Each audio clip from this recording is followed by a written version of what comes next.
Alright, so if you're in a relationship with some guy and either he won't commit to you as his girlfriend, or he keeps trying to not define the relationship and just have fun, or if you're in a relationship with some guy that you know isn't treating you right, this is my message for you. I don't care that you love him. That guy doesn't love you. He's using you. He's not a man, he's a boy. And boys will do whatever they can do to mold you into their perfect relationship. You know what the perfect relationship for a boy is? When he gets horny, he calls you up, you come over, and you satisfy him, then you go home. Or you sleep there with the expectation that you will satisfy him in the morning again. He doesn't seek intimacy or closeness with you. He doesn't pursue you. He doesn't learn about you. He doesn't serve you or be vulnerable with you. And guess what? If a boy can bypass all of those and still get sex, he will do that every single time. You don't have a relationship with him. He would drop you the moment you stopped having sex with him, or if someone else came along who did it more frequently and with less commitment. Is that really the type of guy you want to be with? And I truly don't mean to step all over your toes, but I'm afraid the reason you stay in this shallow, superficial relationship is because you don't truly respect yourself. You don't value yourself enough to know what you deserve and what you should and shouldn't tolerate in your relationships. And that's tragic, because it's up to you to demand more. It's up to you to know when a boy isn't seeking the things that are essential for any relationship to thrive.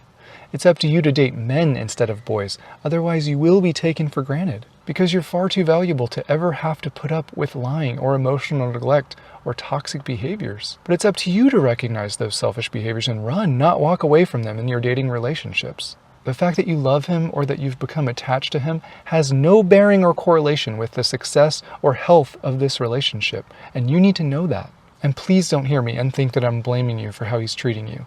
I'm not trying to pick on you or make you feel bad. I'm simply trying to remind you of how massively important your dating relationships are and how much control you've forgotten that you have on their success. Because some of you are setting yourself up for failure. Some of you are walking certain paths and you're purposely blinding yourselves to where you know they lead. And I care about you too much to let you do that. And I don't mean to be too hard on you, but maybe you stay with him because you're used to chaotic, unpredictable, and selfish love, aren't you? You grew up in an environment where someone either made you feel like you needed to perform to be loved or that you didn't deserve it at all. Maybe you grew up feeling devalued or unappreciated, like your feelings were a burden to the other people in your life. I heard someone say that was way smarter than me, if you don't address your childhood traumas, your romantic relationships always will. Because even when you became an adult, you still subconsciously got with people that took advantage of you or treated you as worthless or made you perform for their love, didn't you?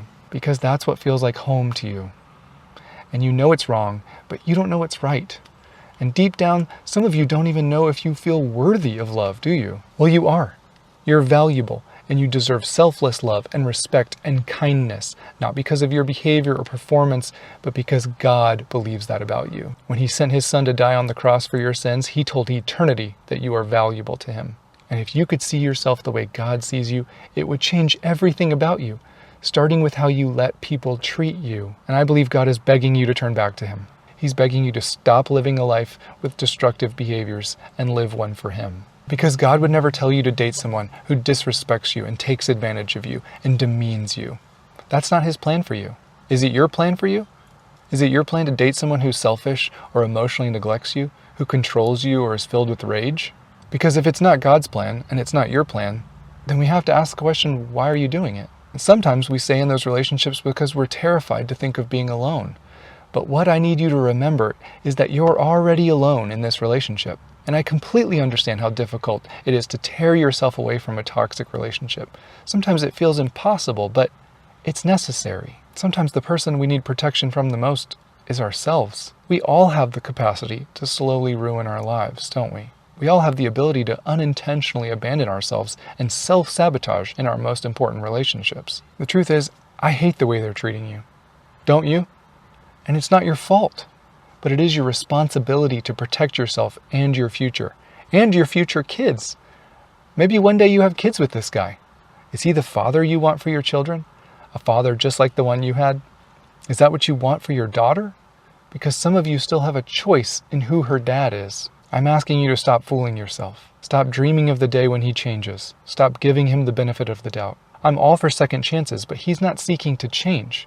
He's not changing his mind about sin. He's shown you over and over who he is and how he feels about you. And we can point the finger at him all day long, but the reason why you refuse to see it is because you aren't healthy either.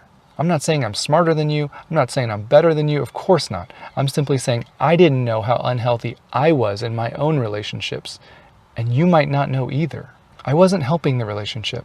I was hurting it. And by not changing, I was hurting my chances of ever giving or receiving love the way God designed me to. It's not helpful to give and give and give and sacrifice and avoid conflict and people please only to be taken advantage of, is it? But you continue to give and sacrifice, hoping it will be enough for them to finally see how valuable you are. But instead, they just continue to take. Absolutely, love gives, but it also knows when to walk away when that love isn't being reciprocated. Because if you don't, you're not loving yourself. You're abandoning yourself and you're sabotaging your most important relationships. You aren't valuing yourself, and nobody can make you do that or see that except for you. It has to come from inside of you. You have to have the courage to take a brutally honest look into your past and ask the questions, why do I love the way that I do? Do I know what makes a relationship healthy and what makes one toxic? Were my parents good models for love? Is it possible that I'm setting myself up for heartbreak later on? And of course it's scary to start setting healthy boundaries in your relationships. Of course it's scary to have those hard conversations where you tell them, I'm not going to tolerate your disrespect or your emotional neglect anymore. Of course it's scary to think, what if they leave? But you have to remember, if someone leaves because you refuse to be disrespected or neglected, they weren't for you. They were using you. And even though it hurts and it's scary to think about being alone, you have to explore those feelings and work through them, because the opposite is you being neglected or disrespected potentially for years, maybe even decades of your life, and I simply cannot accept that option for you. So learn about what it looks like to value yourself and respect yourself, and then learn about what a healthy relationship requires of you and your partner, because no one's coming to save you. It's up to you. And I don't want you to feel shamed, and I don't want to judge you. I simply want to do anything I can to inspire you to see your true worth and value and refuse to tolerate behaviors in yourself or in your boyfriend that only lead to disconnection, that only lead to the destruction of intimacy and friendship and trust and connection that you deserve to have in your relationships. But they have to be pursued and prioritized on both ends of the street for them to work. Do you believe that's what he wants? Because if your answer is no, then you won't have them. Not with him, at least. No one can make these hard decisions except for you. And I just pray that God gives you the courage and the clarity to see what he wants for you and then work towards it with him by your side. Thank you so much for watching, and I'll see you in the next video.